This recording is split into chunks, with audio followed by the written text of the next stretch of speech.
बच्चों good morning.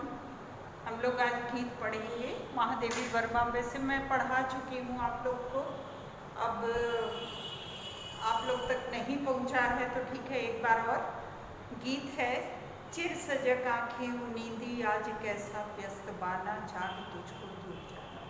Mahadevi Verma किसको कहती हैं? उनको कहती हैं कि जो कर्तव्य पथ पर लगे हुए, जो कर्तव्य मार्ग पर लगे, भौतिक जगत के संसाधनों को पाना चाहते हैं, अपने लक्ष्य को पाना चाहते हैं। दूसरी चीज़ ये साधक के पक्ष में है। महादेवी वर्मा एक साधिका है और वह इसे ईश्वर प्राप्ति के मार्ग पर जाने के लिए कहती हैं कि ईश्वर को प्राप्त करना है तो हमें हर कठिनाइयों को सहन करना पड़ेगा, अपने कर्तव्य मार्ग पर, अपने ईश्वर प्राप्ति के मार्ग पर जाना होगा। और जब तक ईश्वर की प्राप्ति नहीं होती है, अपने लक्ष्य की प्राप्ति नहीं होती है, कर्तव्य के मार्ग पर लगे हुए कर्तव्यशील व्यक्ति को कभी विचलित नहीं होना है ना, उनको सजगता से आगे बढ़ना है। इस बात के लिए प्रेरित करती हैं। और देखिए पंक्तियाँ बड़ी ही जिसको कहा जाए प्रेरणाप्रद है। हर मार्ग पर, जैसे आपको अपने इंटर बोर्ड एग्जाम में एकदम हाईएस्ट नंबर पाना है, एक आपने लक्ष्य बनाया, तो उस लक्ष्य पर जाने के लिए, अपने कर्तव्य की पूर्ति के लिए एड़ी चोटी लगाना होगा, है ना। वही एड़ी चोटी लगाने की बात यहाँ पर कही गई है। चाहे ईश्वर प्राप्ति का हो, चाहे भौतिक संसाधनों का हो, चाहे अपने व्यक्तिगत लक्ष्य प्राप्ति का हो। चिर सजग आँखें नींदी आज कैसा व्यस्त बाना। कवियत्री कहती है कि हे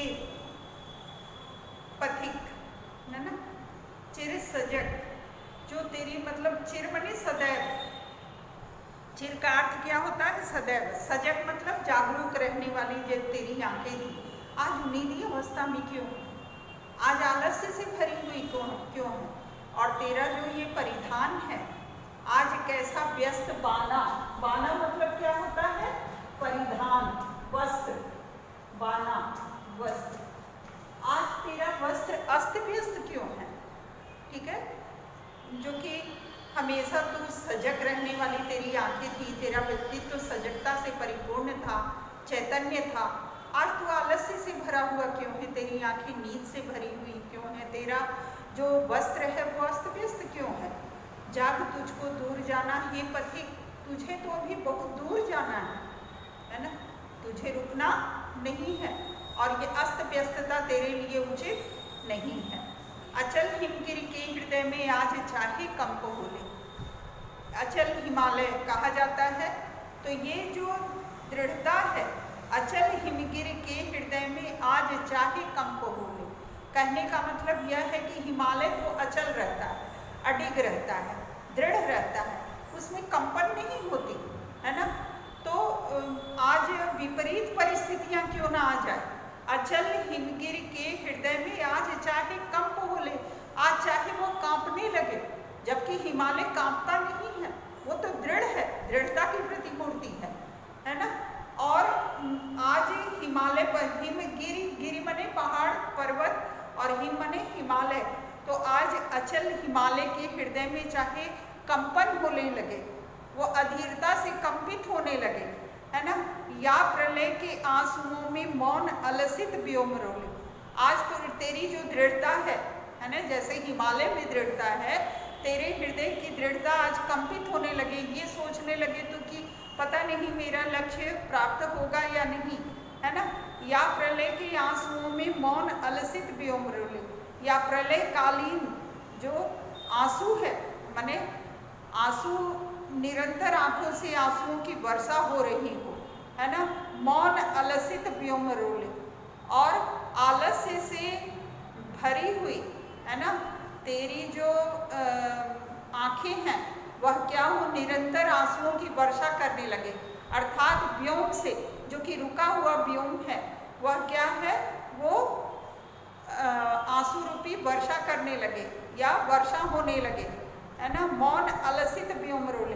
व्योम जो है, जो आलस्य से भरा होता है, एक स्थिर रहता है, उससे बारिश नहीं होती, भले ही वह प्रलय काल की वर्षा करने लगे, या भले ही तेरे नेत्रों से प्रलय कालीन वर्षा होने लगे, नेत्रों की आंसुओं की वर्षा होने लगे, यानी विपरीत परिस्थितियां आ जाए। कहने का मतलब यही है कि भले ही विपरीत परिस्थिति हो जाए, पर्वत जो दृढ़ खड़ा रहता है उसमें कंपन होने लगे, और जो आलस्य से भरा हुआ व्योम है उससे प्रलय काल की वर्षा होने लगे। ठीक है, आज पी आलोक को डोले तिमिर की घोर छाया। आज क्या पी ले? आज पी आलोक को, आलोक यानी प्रकाश को ही निगल जाए। कौन? तिमिर, अंधकार, है ना, अंधकार प्रकाश को ही निगल जाए, है ना। उसकी घोर जो घनघोर छाया है वह किसको निगल जाए? आलोक को, प्रकाश को, जबकि प्रकाश अंधकार को निगलता है। और यहाँ उल्टी बात कही गई है, विपरीत बात कही गई है ना। तो आज क्या है? आलोक को अंधकार ही निगल जाए। ठीक है, ये विपरीत परिस्थिति ही क्यों न तेरे सामने आ जाए। हे पथिक, जाग या विद्युत शिखाओं में निठुर तूफान बोले। निठुर मतलब निष्ठुर, जिसमें दया माया न हो। निठुर ये जो है ये तद्भव शब्द है, तद्भव, और इसका तत्सम क्या है? निष्ठुर। निष्ठुर जिसमें दया भाव न हो, दया, ममता, करुणा, ये सब भाव ही न हो, का भाव न हो। ठीक है, तो जाग या आज पी आलोक को डोले तिमिर की घोर छाया। तिमिर की जो अंधकार की जो घनघोर छाया है वह कैसे डोलने लगे? आलोक को ही निगल करके चारों तरफ, मतलब अंधकार ही अंधकार छा जाए। हाँ, विपरीत परिस्थिति ही क्यों ना आ जाए पथिक, तुझे रुकना नहीं है। अपने इस कर्तव्य मार्ग पर, अपने लक्ष्य के मार्ग पर निरंतर बढ़ते रहना है, भले ही विपरीत परिस्थिति क्यों ना आ जाए। जाग या विद्युत शिखाओं में निठुर तूफान बोले, है ना। तो विद्युत शिखाओं में, ठीक है, निष्ठुर तूफान बोलने लगे। ठीक, विद्युत शिखाओं में बिजलियां जब चमकती हैं उसके साथ साथ ये निष्ठुर तूफान आ जाए, है ना। लेकिन हे पथिक, तुम्हें इन परिस्थितियों में भी जागते रहना है। घोर छाया, जाग या विद्युत शिखाओं में निठुर तूफान बोले, पर तुझे है नाश पथ पर चिन्ह अपने छोड़ जाना। इस विनाश के पथ पर हे पथिक, तुम्हें अपने चरणों के निशान छोड़ते चले जाना है ना। पर तुझे है नाश पथ पर, नाश पथ पर मतलब इस विनाश के पथ पर जहाँ पर हिमालय जो है कंपन करने लगे, प्रलयकालीन आंसू ये व्योम बहाने लगे, है ना। आलस्य से भरा हुआ व्योम जो कि वर्षा करने के लिए तत्पर नहीं है, लेकिन उसमें से प्रलयकालीन वर्षा होने लगे। और आलोक को डोले तिमिर की घोर छाया, और भले ही प्रकाश को अंधकार निगल जाए, है ना, लेकिन इस विद्युत शिखाओं में, बिजलियों के बीच में, इस निष्ठुर तूफान में हे पथिक तुम्हें जागते रहना है और आगे बढ़ते रहना है, भले ही विपरीत परिस्थितियां आ जाए। पर तुझे है नाश पथ पर, इस विनाश के पथ पर अपने कौन से चिन्ह छोड़ते जाना है? अपने चरणों के चिन्ह छोड़ते जाना है कि तू इस पथ पर भी, इस विपरीत परिस्थितियों में भी तू निरंतर आगे बढ़ता गया, तो रुका नहीं। हे पथिक, तुझे तो आगे बढ़ते जाना है ना। जो तेरी आंखें जो हैं सजगता से जगी रहती थी, कर्तव्य में तू लीन रहता था, आज तू आलस्य क्यों धारण किया है? तेरे वस्त्र इस तरह से अस्त व्यस्त क्यों हैं, है ना।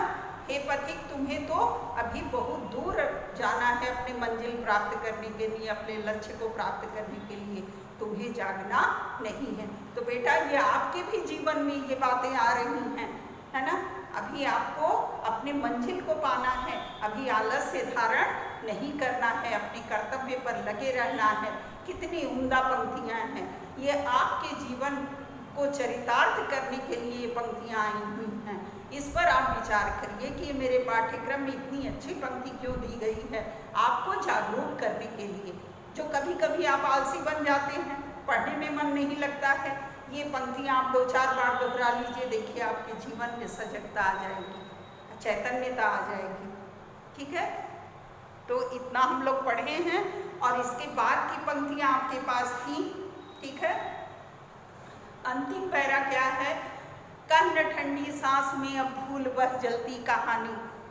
हे पथिक, अब वह बीती हुई कहानी को दोहरा मत कि मैंने काम किया और वो काम पूरा ही नहीं हुआ, मैंने तो इतना प्रयास किया लेकिन वह प्रयास कारगर सिद्ध नहीं हुआ। वो बीती हुई जलती हुई जो कि जलने वाली कहानी को तू दोहरा मत, पीड़ा देने वाली कहानी को मत दोहरा। आग उर में तभी दृग में सजेगा आज पानी। यदि तेरे हृदय में, उर मने हृदय में एक आग होगा, एक जज्बा होगा, कार्य करने की शक्ति होगी, तभी तेरे आंखों से बहता हुआ पानी सुसज्जित होगा। अब निराधार आलस्य में भरा हुआ तू सिर्फ रोता रहेगा तो तेरे आंसुओं का कोई मोल नहीं होगा, ठीक है। यदि तू कार्य करते हुए अगर अपने लक्ष्य को पालेगा और वो प्रसन्नता के आंसू अगर तेरे आंखों में होंगे तो वो सजेंगे, वो सुसज्जित होंगे। नहीं तो व्यर्थ का रोना ये क्या होगा, निराधार होगा, सब तेरी हंसी उड़ाएंगे। हार भी तेरी बनेगी मानिनी जय की पताका।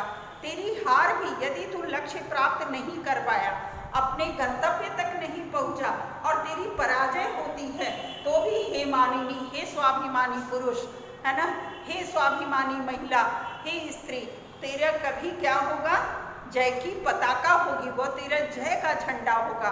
क्योंकि तूने, सब लोग देखेंगे कि तूने तो प्रयास किया है, मेहनत किया है, भले ही सफलता मिली या ना मिली, है ना।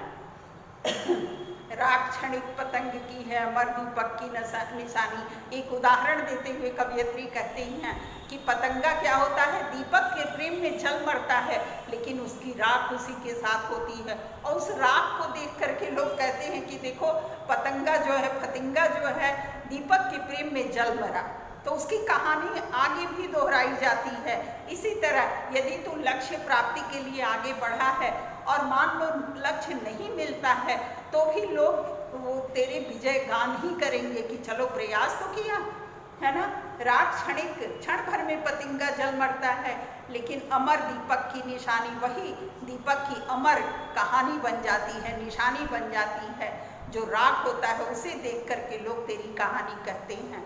इसी तरह बेटा कि कर्तव्य के मार्ग में यदि तेरा हनन होता है, तेरा पतन होता है, तो भी लोग तुम्हारे कहानी को दोहराते हैं कि बच्चे ने प्रयास किया, भले ही सफलता मिली या न मिली। है तुझे अंगार शैया पर मृदुल कलियां बिछाना।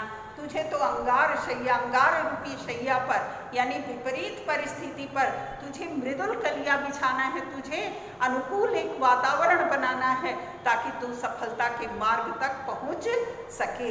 जितनी कठिनाइयां हैं उसको दूर करना है, एक मृदुल कलियां बिछाना है, कोमल कली रूपी वातावरण तैयार करना है, अनुकूल, अपने लिए एक अनुकूल वातावरण तैयार करना है। हे पथिक, अभी तू जाग जा, तुझे तो बहुत दूर जाना है, चैतन्य अवस्था में हो ले।